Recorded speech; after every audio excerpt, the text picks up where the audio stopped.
Today we're showing you a simple recipe for chicken rice casserole.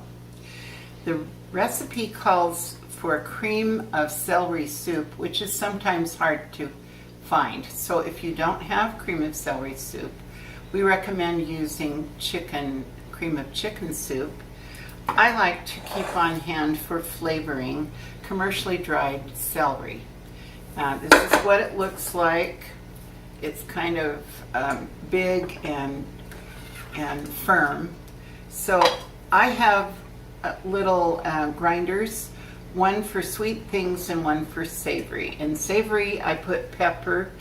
In this case, I'm going to put celery in my savory grinder, and the other grinder I keep for things like whole herbs that you bake with, like cloves and cinnamon. So let me show you how simple this little grinder works. You just put the lid on it, and they're about $10. You put the lid on it, push the button, and when it's powdered enough, then it's ready to go. About how much powdered celery do you think you'll put in? I would put 1 tablespoon of the dried celery per can. So we're using 2 cans, so that would be 2 tablespoons of celery.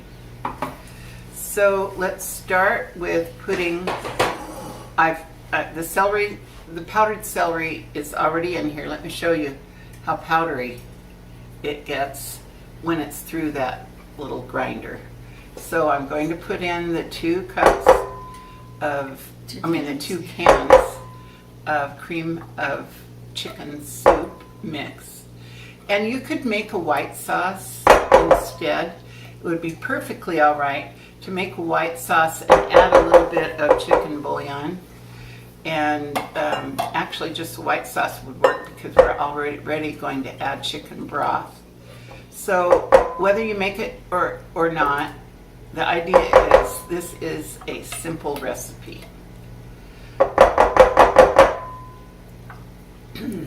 To that, we have a 1/4 cup of melted butter. We have, this is a 1/2 teaspoon measure. I like to use the extra long measuring spoons for this kind of an application, because when it's up near the top, no problem, but when you have to dig right down, it's very easy to just get what you need. That was a total of 1 teaspoon. Then you pour in the chicken broth. We have made our broth with powdered bouillon, but you could use whatever you have. And you could even put turkey broth in if you happen to have some homemade turkey broth. And that's 1 teaspoon per cup, and this was 3 cups. So we use 3 teaspoons of the powdered bouillon. Do you want to show what that looks like? There's several brands. This is a nice... So that's shelf stable. And so I'm going to pour raw rice in this, and then even more strangely, here is 2 chicken breasts already cubed up and raw. So we've got raw chicken and raw rice in here, and a lot of water. Now this doesn't look very good, but after it's baked, it will be completely different. Bonnie, do you want to use the spoon while I hold it and pour it in?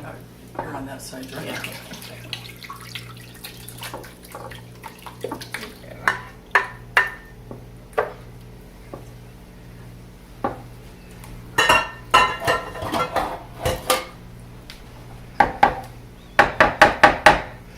That looks easy.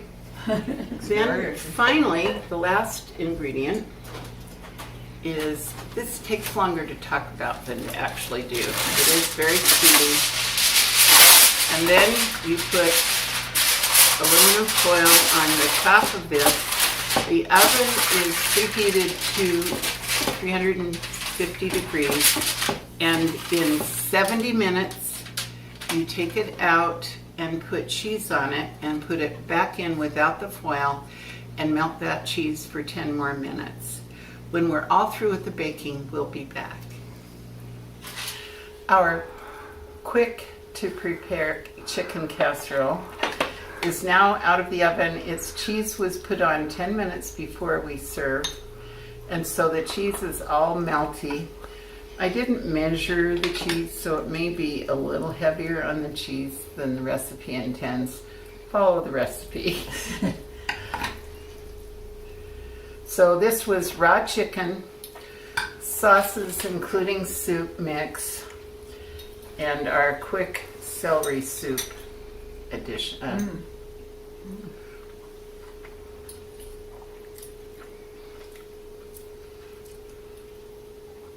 This is very good. I wouldn't hesitate to serve this to any type of gathering. Yeah. It's very good.